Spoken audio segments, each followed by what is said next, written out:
ಸಕ್ಕತ್ತಾಗಿತ್ತು sir movie. ನಾವು ಆ ಥರ ಅಂದ್ಕೊಂಡೇ ಇರಲಿಲ್ಲ ಕ್ಲೈಮ್ಯಾಕ್ಸ್ ಆ ಥರ ಬರುತ್ತೆ ಅಂತ. ಯಾರು ಅಂತ ನಾವು ಎಲ್ಲೋ ಅವರು ಇವ್ರು ಇರ್ಬೋದೇನೋ ಪೂಜಾರಿ ಅಪ್ಪವ್ರು ಅವ್ರು ಇರ್ಬೋದೇನೋ ಅಂತ ನಾವು ಅನ್ಕೋತಾ ಇದ್ವಿ. ಅದಾದ್ಮೇಲೆ ಇವ್ರು ಅವರೇ ಅಂತಲೇ ನಮ್ಗೆ ಗೊತ್ತಿರಲಿಲ್ವಲ್ಲ. ಅದು ಕ್ಲೈಮ್ಯಾಕ್ಸ್ ಮಾತ್ರ ಸಕ್ಕತ್ತಾಗಿ ಬಂದೈತೆ ಮಾತ್ರ.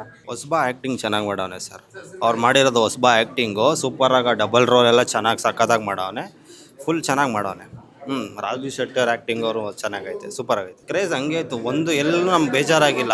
ಫುಲ್ಲು ಫಸ್ಟಿಂದ ಲಾಸ್ಟ್ವರೆಗೂ ಇಂಟ್ರೆಸ್ಟಿಂಗ್ ಆಗಿ ನೋಡೋದು ಫಿಲಮ್. ಸೂಪರ್, ತುಂಬ ಚೆನ್ನಾಗಿತ್ತು. ತುಂಬ ಚೆನ್ನಾಗಿದೆ. ಮಿಸ್ಟ್ರಿ ತುಂಬ ಇದಿತ್ತು. ಸೂಪರ್, ಫಸ್ಟ್ ಟೈಮ್ ನೋಡೋದು ನಾವು. Was good sir, super. ತುಂಬ ಚೆನ್ನಾಗಿತ್ತು ಮೂವಿ, ತುಂಬ ಚೆನ್ನಾಗಿತ್ತು. ಅಂದರೆ ಸಸ್ಪೆನ್ಸು ಫಸ್ಟ್ ಇದರಲ್ಲೇ ಬೇರೆ ಥರ ಇತ್ತು, ಸೆಕೆಂಡ್ ಇದರಲ್ಲೇ ಬೇರೆ ಇತ್ತು. ರಾಜ್ ಬಿ ಶೆಟ್ಟಿ ಅವ್ರದ್ದು ಆಮೇಲೆ ವಿಲನ್ ಅವ್ರದ್ದು ಎರಡೂ ಚೆನ್ನಾಗಿತ್ತು. ಟ್ವಿಸ್ಟ್ ಮೇಲೆ ಟ್ವಿಸ್ಟು, ಅಂದರೆ ಇಮ್ಯಾಜಿನ್ನು ಮಾಡ್ಕೊಳಕ್ಕಾಗಿಲ್ಲ ಲಾಸ್ಟಲ್ಲಿ ಹೆಂಗಿರುತ್ತೆ ಅಂತ. ಸೊ ತುಂಬ ಚೆನ್ನಾಗಿತ್ತು ಸಸ್ಪೆನ್ಸ್. ಚೆನ್ನಾಗಿತ್ತು, ಎಂಟರ್ಟೈನಿಂಗ್.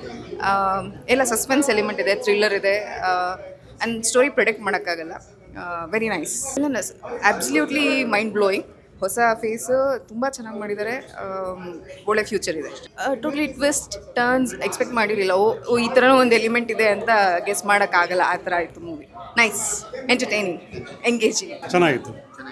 ಸೆಕೆಂಡ್ ಹಾಫ್ ಚೆನ್ನಾಗಿತ್ತು. ಒಂದು ಅಂದರೆ ಮೂಢನಂಬಿಕೆ ಬಗ್ಗೆ ಒಂದು ಮೆಸೇಜ್ ಇದೆ, ಪ್ಲಸ್ ಸ್ಟಿಜೋಫ್ರೆಮಿ ಅಂತಿದೆಯಲ್ಲ ಅದ್ರದ್ದು ಒಂದು ಕೂಡ ಎಕ್ಸ್ಪ್ಲೇನ್ ಮಾಡಿದ್ದಾರೆ. ಚೆನ್ನಾಗಿ ಮಾಡಿದ್ದಾರೆ, ಮೂವಿ ಚೆನ್ನಾಗಿದೆ. ನನಗಂತೂ ಮೂವಿ ತುಂಬ ಇಷ್ಟ ಆಯಿತು.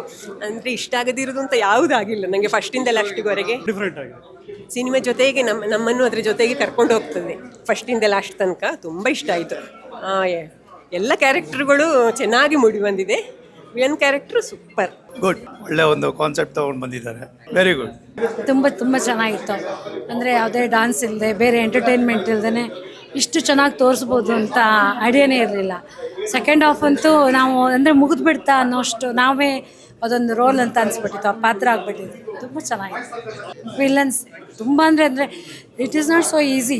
ಆ ಥರ ಎರಡೂ ರೋಲ್ನ ಇನ್ನೋಸೆಂಟ್ ಫೇಸು ಮತ್ತು ಇಮ್ಮಿಡಿಯೇಟಾಗಿ ಆ ವಿಲನ್ ಇದನ್ನು ಜೆನ್ವಿನಾಗಿ ನಡೆಯುತ್ತೆ ಆ ಥರ ತುಂಬ ಸಲ. ಅದನ್ನು ಪಾತ್ರಾಗಿ ಅನುಭವಿಸಿ ಮಾಡೋದು ಅನ್ನೋದು ಎಕ್ಸಲೆಂಟ್. ಅಂದರೆ ಎಕ್ಸ್ಪೆಕ್ಟ್ ಮಾಡಿರಲಿಲ್ಲ ಈ ಲೆವೆಲಿಗೆ ಮಾಡೋಕ್ಕಾಗತ್ತೆ ಅಂತ. ತುಂಬ ಚೆನ್ನಾಗಿದೆ. It is worth to watch.